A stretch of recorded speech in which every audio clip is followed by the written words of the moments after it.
Sa ating ulat panahon, pumasok na po sa Philippine Air Responsibility ang low-pressure area kaninang alas 2 ng hapon.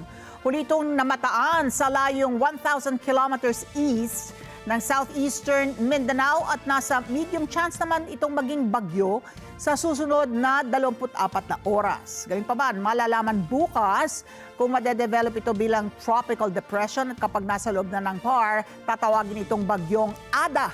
Unang bagyo sa Pilipinas. Kalat-kalat na pag-ulan nararanasan po sa Davao Region, Caraga at Northern Mindanao, Sarangani, Eastern Samar, Leyte at Southern Leyte dahil naman po sa trough nitong LPA.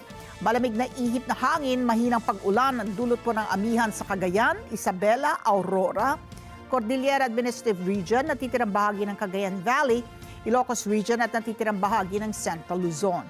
Pulo-pulong pag-ulan naman, subalit bahagyang mataas ang temperatura, ramdam ang alinsangan dito po sa Metro Manila.